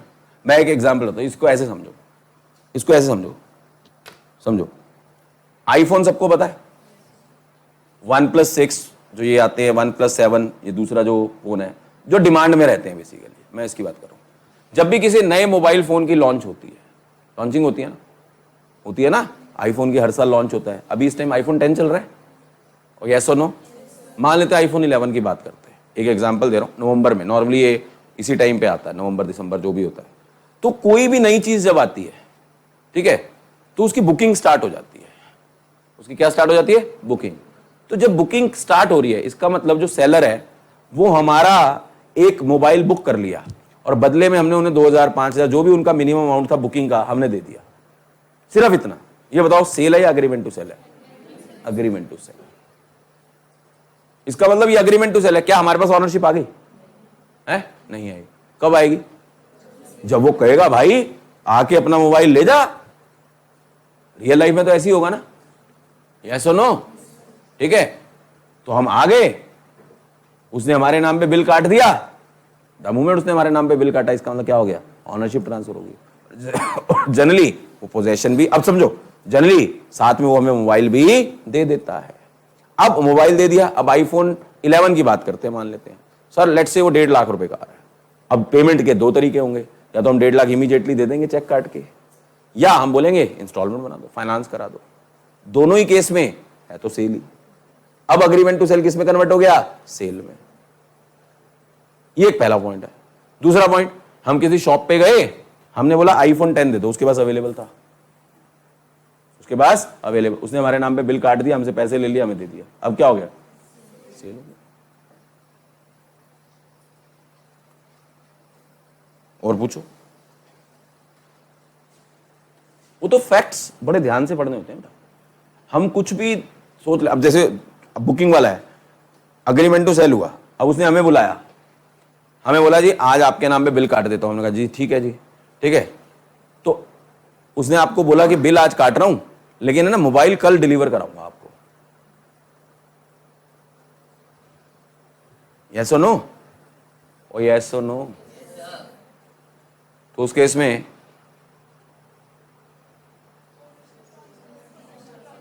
ऑनरशिप रिस्क भी,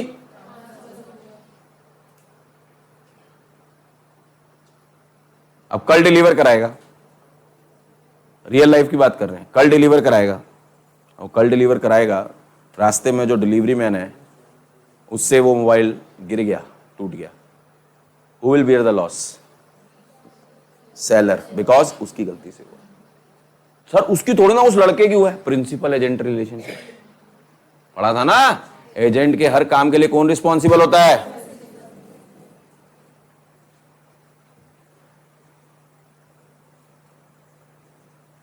सिंपल। बहुत चीजें हैं बेटा, सीखोगे बहुत कुछ। मैं बोल आपने जो रियल, देखो आपकी बात नहीं कर रहा बेटा, एक आम इंसान की बात कर रहा हूं। मैंने इसलिए बोला था, अब आप लॉ पढ़ रहे हो, आप खास बन रहे हो, अब आप उसको टेक्निकली समझ रहे हो।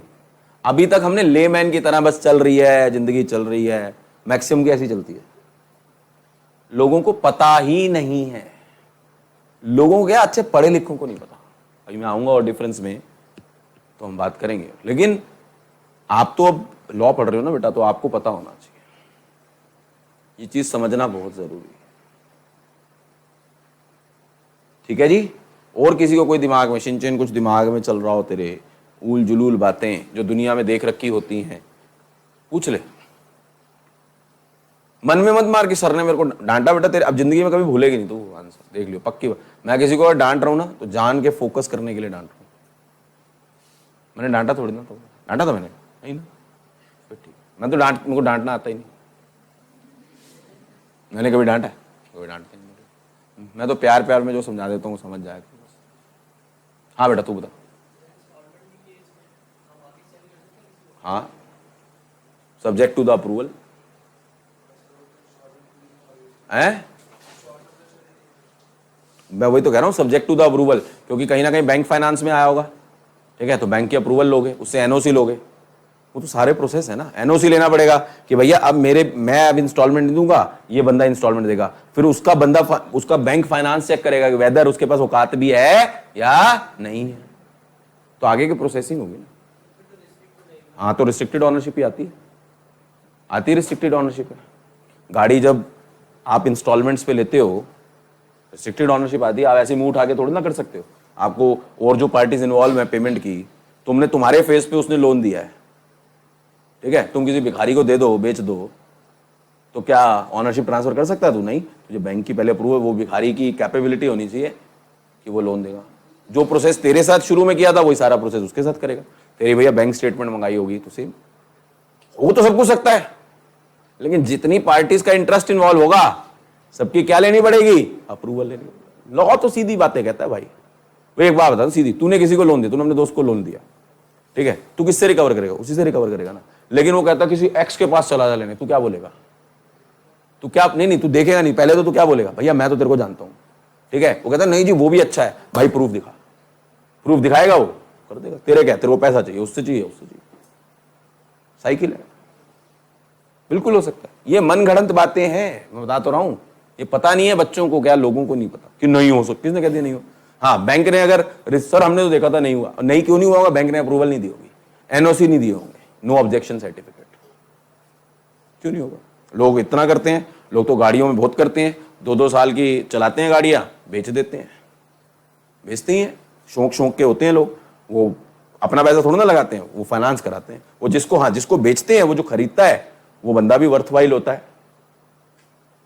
सुना होगा आप लोगों ने कि हाँ भी बेच दी, 2 साल के बाद ही बेच दी, 1.5 साल। उनको नई गाड़ी लेने का शौक होता है, ठीक है, वो शौक होता है, तो वो इंस्टॉलमेंट पे लेते हैं।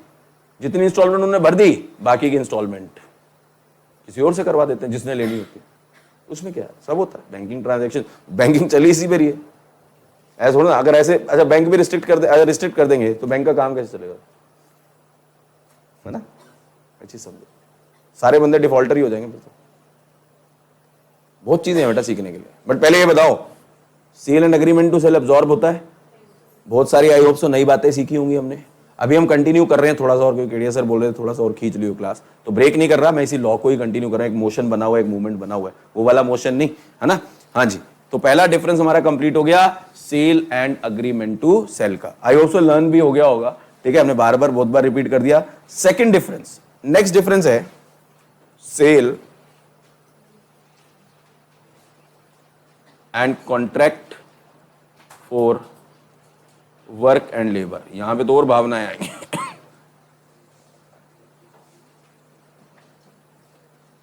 हाय राम, जिंदा है ना? हाँ, मूर्ख क्या हो गया तेरे को बेटा? कोई छोड़ के भाग गया, ऐसा क्या हो गया ये तो बता दे। किसी ने धोखा दे दिया? सुबह तू 4 बजे उठा था फेसबुक के लिए, कोई आया नहीं, किसी ने रिप्लाई नहीं दिया, कोई तो रीजन होगा। ऐसी उठे और अपनी शक्ल देखने मूड खराब हो गया, यही हुआ? प्लीज 1 मिनट, क्या हुआ बेटा ये तो बता। 1 मिनट बॉयज, कुछ तो रीजन होगा। कल 15 अगस्त पे पतंग उड़ाने को पापा ने मना कर दिया, छत पे जाने को नहीं। कई बार तो छत ज्यादा दूर होती। बॉयज पीछे, हुआ क्या? चल बाद में बता, अकेले में बताएगा? नहीं बताएगा, सबके सामने बताएगा? चल कोई बात, मूड खराब रहना चाहिए, कभी कभी होना चाहिए मूड खराब, जरूरी होता है। हाँ जी, sale versus contract for work and labour. Sale का मीनिंग तो अब हमें पता है, अब हमें मीनिंग इसका ज्यादा बड़ा डिफरेंस नहीं है। Contract for work and labour, what is contract for work and labour? Contract for work and labour एक ऐसा कॉन्ट्रैक्ट है जिसका बेसिस, एसेंस जो है इस कॉन्ट्रैक्ट का, जो बेस है, यानी ये कॉन्ट्रैक्ट है क्या? Rendering of services.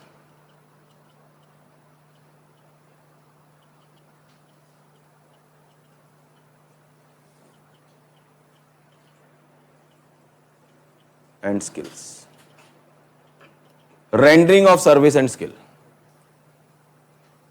यानी contract for work and labour का एसेंस क्या है कि एक ऐसा कॉन्ट्रैक्ट है जिस कॉन्ट्रैक्ट में हो क्या रहा है कि सर वो पर्सन हमें अपनी सर्विसेज, अपना स्किल प्रोवाइड करेगा। उस कॉन्ट्रैक्ट को हम क्या बोलते हैं? Contract for work and labour. बहुत सिंपल सा है और ये बहुत होता है, right? For an example, let's से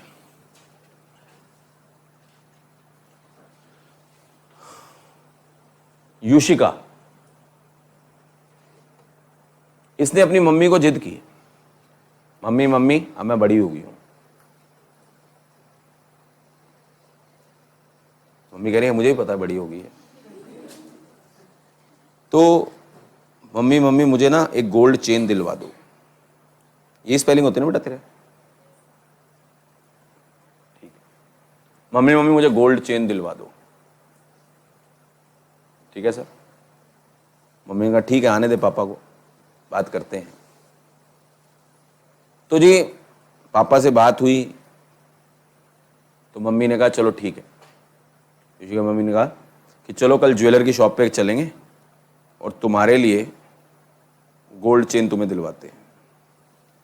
तो युशिका की जो मदर हैं उन्होंने युशिका को उठाया, मतलब चल, उठाने का मतलब वो वाला उठाना थोड़ा ना होता है, तुम तो यार छोटी हो, उठाया का मतलब सो रही थी, उठ चल, वो वाला भी तो उठाया हो सकता है। तो चल बेटा। तो इनकी मदर उस ज्वेलर के पास गई एंड इन्होंने क्या किया, इन्होंने इनके पास अपना रॉ गोल्ड पड़ा हुआ था, इनके पास अपना गोल्ड पड़ा हुआ था, रॉ रॉ कच्चा। रॉ गोल्ड के लिए लॉ में वर्ड होता है बुलियन। हम क्या यूज होता है? बुलियन। कच्चा सोना, कच्चा चांदी होते हैं ना, सोने की ईंटें होती हैं, देखिए कभी? ठीक है, सोने चांदी की ईंटें होती हैं। रॉ फॉर्म में जो भी होता है ना आपका, ये जो आर्टिकल्स होते हैं जो हम, देयर इज अ डिफरेंस, यही डिफरेंस होता है ज्वेलरी में और बुलियंस में। बुलियंस होता है रॉ फॉर्म में, ज्वेलरी होती है मॉडिफाइड, जो बन चुके, शेप होती है उसकी, ठीक है, मतलब वो यूजेबल होती है। रॉ गोल्ड यूजेबल नहीं होता, रॉ फॉर्म में कच्ची चीज है, ठीक है ना, उसको कन्वर्ट। तो ये अपना रॉ गोल्ड लेके गए ज्वेलर के पास और ज्वेलर को बोला कि हमें इसको कन्वर्ट कराना है चेन में। कुत्ते के पट्टे वाली चेन नहीं है। और उन्होंने क्या किया, बुकलेट दिखा दी डिजाइन की, ठीक है। युशिका ने और उसकी मदर ने मिलके क्या किया, वो डिजाइन पसंद कर लिया और उन्होंने वो डिजाइन कहा कि हमें इस डिजाइन की चेन चाहिए। और गोल्ड किसको दे दिया? ज्वेलर को दे दिया। एंड ज्वेलर ने क्या किया, उस गोल्ड को किस में कन्वर्ट कर दिया? चेन में कन्वर्ट कर दिया। तो यहां पे युशिका की मदर और ज्वेलर के बीच में एक कॉन्ट्रैक्ट हुआ। This contract is known as contract for work and labour. यहां पे contract for work and labour में हुआ क्या, जो एसेंस है, जो पर्पस है, rendering of services, exercising of skills. यानी यहां पे ज्वेलर अपनी सर्विसेज, अपना स्किल यूज करके गोल्ड को किस में कन्वर्ट कर रहा है? चेन में कन्वर्ट कर रहा है। तो यहां पे जो कॉन्ट्रैक्ट है, this contract is known as contract for work and labour. ये हर जगह यूज हो सकता है जहां पे ऐसे कॉन्ट्रैक्ट्स होते हैं। एक और एग्जांपल लेते हैं। हमारे पास घर में कार होती है, कार की हम सर्विस कराते हैं, यस और नो? जब हम कार की सर्विस कराते हैं, बड़े ध्यान सुनना, जब हम कार की सर्विस कराते हैं, बहुत इंपॉर्टेंट पॉइंट है, कार की सर्विस कराते हैं तो सर हमने, लेट्स से हमारे पास कोई भी कार है तो हम सर्विस कराने के लिए भेजते हैं, वो उनके सर्विस सेंटर पे जाती है और वहाँ सर्विस होती है, यस और नो? ध्यान सुनना। तो ये जो यहाँ पे जो सर्विसेज हो रही हैं, ये भी कॉन्ट्रैक्ट क्या है? Contract for work and labour. This is also known as contract for work and labour. अब देखो मैं फिर बम फोड़ने वाला हूं। This is called contract for work and labour. Now अब मैं इसको चेंज करता हूं। अब बताना, युशिका की मदर ने रॉ गोल्ड ना लिया होता, अपने घर से ना लिया होता, सीधा ज्वेलर के पास जाते और ज्वेलर को बोलते कि हमें आपसे चेन खरीदनी है, हमें आपसे चेन खरीदनी है, ठीक है, गोल्ड भी आपका, गोल्ड भी आपका, ठीक है, और इन्होंने मिलके एक डिजाइन फाइनल कर दिया। तो अब मुझे ये बताओ, यहां पे युशिका की मदर और ज्वेलर के बीच में कॉन्ट्रैक्ट ऑफ सेल हुआ या contract for work and labour हुआ या दोनों हुए?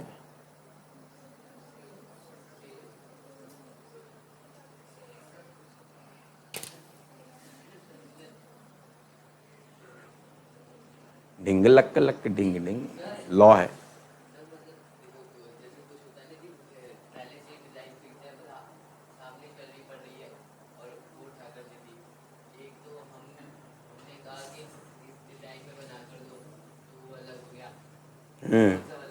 कभी जिंदगी में ज्वेलरी की शॉप पे गया है?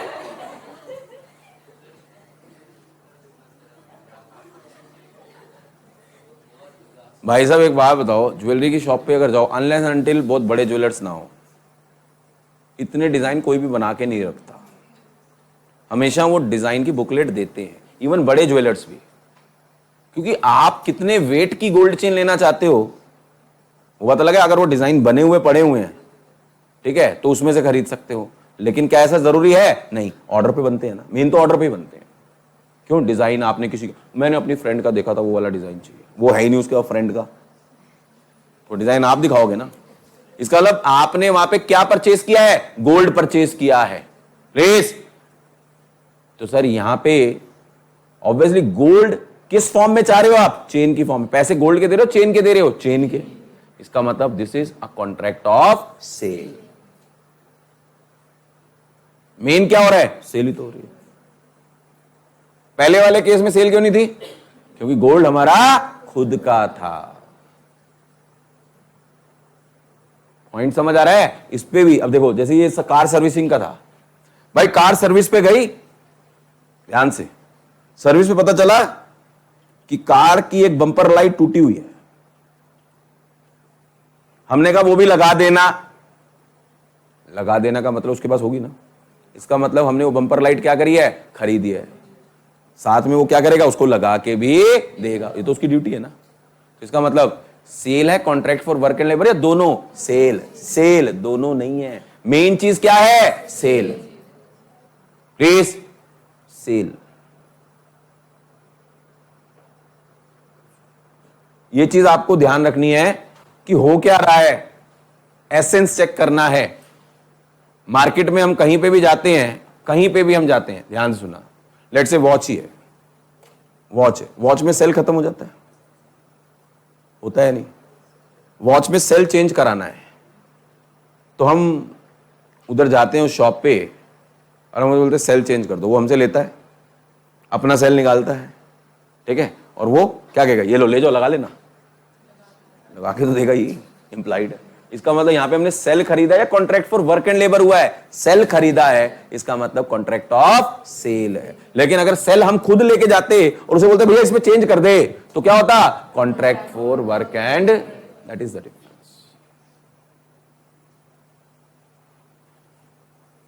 पॉइंट समझ आता है? It totally depends upon facts and circumstances of the case. अगर हम खरीद रहे हैं कोई चीज, हाँ, वहां पे अगर कोई लेबर लगनी है, वो तो उसकी ड्यूटी है, वो उसके चार्ज नहीं लेगा, वो तो ऑलरेडी उसके कॉस्ट में लगा हुआ होगा। भाई आप अगर बोल रहे हो हमें आपसे चेन खरीदनी है, तो चेन खरीदने वाला हम उससे गोल्ड भी खरीद रहे हैं और वो कन्वर्ट करके दे, तो इसमें लेबर चार्जेस लगा के देगा ना, वो तो चेन के चार्ज बताएगा। लेकिन जब आपने सिर्फ अपना रॉ गोल्ड दिया, ठीक है, तो वो सिर्फ लेबर चार्ज लगाएगा, गोल्ड के चार्ज। क्या पॉइंट समझ आता है everyone? That is the difference between sale and contract for work and labour. तो क्या मैं बोल सकता हूं contract for work and labour में, ध्यान से सुनना, अगर contract for work and labour होता है, क्या इसमें ऑनरशिप ट्रांसफर हो रही है ज्वेलर के पास? नहीं। क्या ट्रांसफर हो रहा है? सिर्फ पोजेशन ट्रांसफर। उन गुड्स का जिसके ऊपर contract for work and labour करना है, उनका सिर्फ क्या ट्रांसफर हो रहा है? पोजेशन ट्रांसफर हो रहा है। जैसे कार था, कार जाएगी सर्विस सेंटर में तभी तो sir that is the difference. और मेन जो contract for work and labour है, वो कहीं पे भी, जहां पे भी सर्विस या रेंडरिंग ऑफ स्किल के जहां पे भी होता है, जैसे फॉर और बोलो गर्ल्स, आप लोग जो भी बच्चे गर्ल्स सूट सिलवाते हैं, ठीक है। अब दो तरीके होते हैं, टर्म सुना होगा boutique. What is boutique? Boutique क्या होता है? एक टर्म यूज होती है टेलर, एक टर्म यूज होती है टेलर, ठीक है, ध्यान से। गर्ल्स के लिए यूज होता है बुटीक, राइट। बॉयज के लिए यूज होता है टेलर एंड ड्रैपर्स।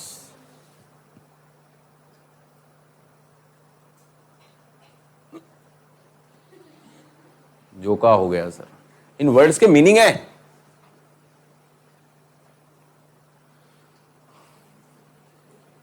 बुटीक का स्पेशल मीनिंग वो पता लगा, जनरल मीनिंग कुछ भी लेते रहते हैं। बुटीक क्या होता है? हाँ युषिका कुछ बोल रहे थे।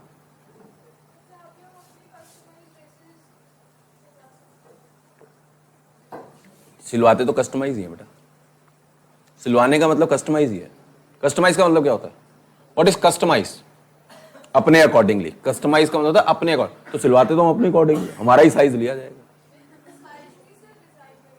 हाँ तो मैं वही तो कह रहा हूं, सिलवाने का डिजाइन भी तो हमारा ही लिया जाएगा, जो हम डिजाइन बोलेंगे वो नहीं लिया जाएगा। जो आप डिजाइन बोलोगे वैसे ही तो वो सिल के देगी। आपने चूड़ीदार पहनना है, आप नहीं पजामी वाला पहनना है, आपने प्लीज सलवार पहननी, मतलब कस्टमाइज तो यही होता है प्लीज। बट ये बुटीक थोड़ी ना हो गया। शाबाश, डिफरेंस यही है। सुनो, गर्ल्स के लिए टर्म यूज होता है बुटीक, बॉयज के लिए बुटीक यूज नहीं होता। हाँ हाँ नहीं, मैं प्रैक्टिकली बता रहा हूं। बुटीक वर्ड का मतलब क्या है? वहां पे बेसिकली किसी को सूट सिलवाना है गर्ल्स को, they go there, they choose the cloth, वहीं पे उनके पास कपड़ा भी होता है, ठीक है, आप वहीं खरीदते हो और वहीं पे स्टिचिंग के लिए भी दे देते हो, ठीक है। तो जनरली वहां पे टर्म यूज होती है बुटीक, क्योंकि मेन मार्जिन कपड़े में ही होता है, सिलने में नहीं, क्योंकि टेलर को भी देना पड़ता है। और बॉयज के लिए टर्म यूज होती है ड्रैपर्स। बॉयज के लिए क्या, जेंट्स के लिए क्या टर्म यूज होती है? ड्रैपर्स। ड्रैपर्स का सेम मीनिंग है जो वहां पे बुटीक का है, कि वहीं जाओ, वहीं से कपड़ा लो और वहीं पे दे दो, ठीक है। लेकिन अगर किसी के यहां सिर्फ लिखा हो टेलर, ओनली टेलर, तो जनरली अब ये लोगों को नहीं मालूम, लेकिन सिर्फ टेलर लिखा है, टेलर का मतलब अपना कपड़ा ले आओ और हम सिल देंगे, वो टेलरिंग है, ठीक है। लेकिन आज की डेट में एक ही जगह पे दोनों होती हैं, चाहे आप अपना कपड़ा ले आओ, चाहे आप हमारे से ले लो। तो जब आप हमारे से लेके और काम करा रहे हो, वहां पे ड्रैपर्स टर्म यूज होता है गर्ल्स के लिए, लेडीज के लिए बुटीक जनरली यूज होता है वहां पे। ऐसा नहीं है बुटीक में आप लोग अपना कपड़ा नहीं ला सकते, बट मैंने बोला बुटीक का एक मेन मीनिंग क्या होता है, वो ये पॉइंट समझा। गर्ल्स के लिए भी टेलरिंग यूज हो सकती है, टेलर तो सेम है सबके लिए, लेकिन वहां ड्रैपर है बॉयज के लिए और यहां पे बुटीक है। कई बच्चों को तो बुटीक और ब्यूटी पार्लर में डिफरेंस नहीं पता होता। हाँ हाँ, कई लोगों को, जेंट्स के लिए भी लिखते हैं ब्यूटी पार्लर, जेंट्स के लिए ब्यूटी पार्लर थोड़ी ना होता। ब्यूटी पार्लर तो जेंट्स के लिए ब्यूटीफुल वर्ड थोड़ी ना होता, जेंट्स के लिए स्मार्ट वर्ड होता है। ये वर्ड्स हैं इंग्लिश के। गर्ल्स के लिए, लेडीज के लिए ब्यूटीफुल, प्रिटी होता है ये वो। अब इसको हॉक थोड़ी ना, हॉक ठीक है बोल है, ये वर्ड्स हैं बेटा। मैं तो कई जगह इंग्लिश देखता हूं, मेरे को इतना समझ, मतलब he is a very beautiful boy.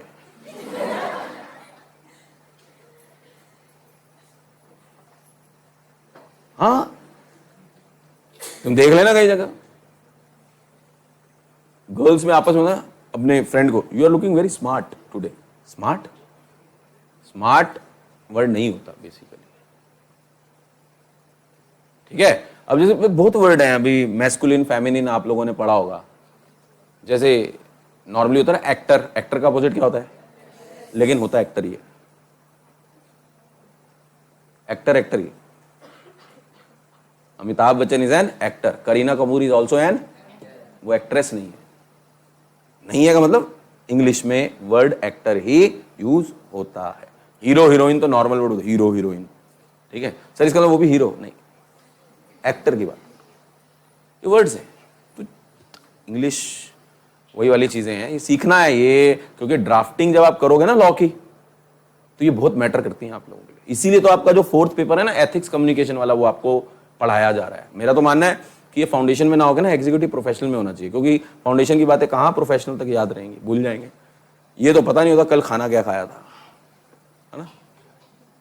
चलिए जोक सपाट, क्या ये पॉइंट समझ आते हैं बच्चे? Sale and contract for work and labour में डिफरेंस समझ आता है? एक बार डिफरेंस, छोटा सा ही डिफरेंस बनेगा, ज्यादा नहीं बनेगा, जल्दी से लिख दो। सेल, एक बार सेल एक पार्ट पे, दूसरे पार्ट में contract for work and labour लिखें।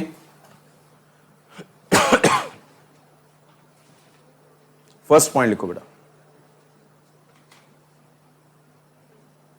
लिखे सेल में वही same.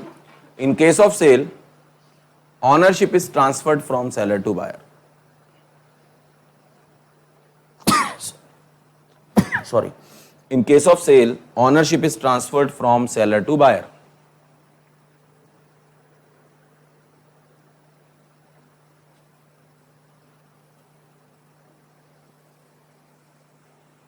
In case of contract for work and labor, in case of contract for work and labor, comma,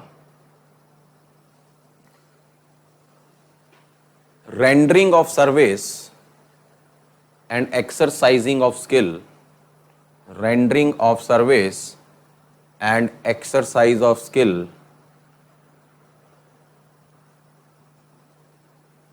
is the essence of the contract, is the essence of the contract. Rendering of services and exercise of skill is the essence of the contract. ठीक है sir. Second point लिखेंगे,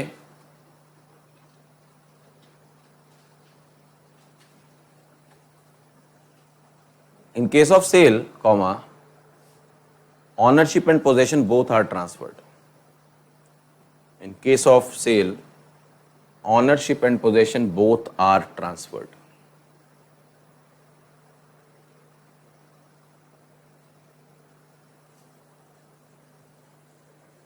ठीक है जी। Contract for sale, contract for work and labour में लिखेंगे, in this only possession is transferred, only possession is transferred. Last actually difference नहीं है ये, बट स्टिल लिख लो। In case of sale, parties are known as, in case of sale, third point लिखें, parties are known as seller and buyer.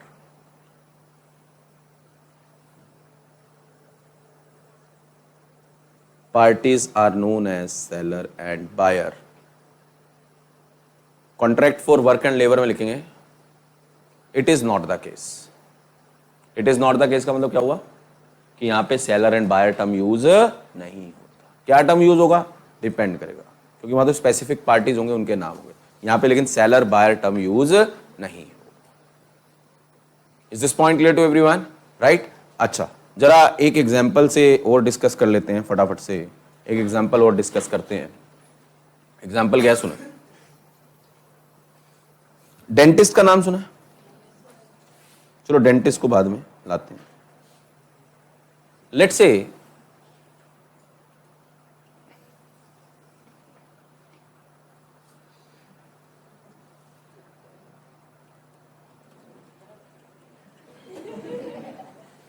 यार, इस नाम पे इतनी हंसी क्यों आ रही है तुम्हें?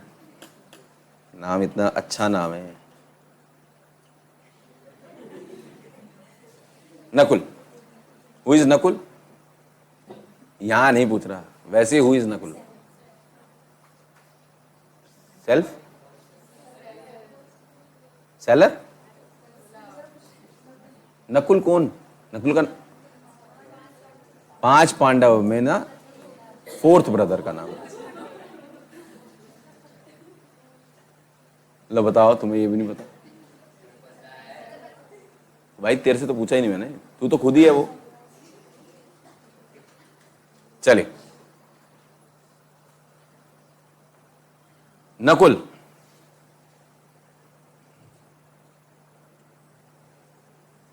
गया एक शॉप पे। वो शॉप थी, लेट्स से मिस्टर बी थे, and he is an artist. Artist में क्या है वो, और precisely he is a painter. Nakul ने बोला कि आप मेरी पेंटिंग बनाओ।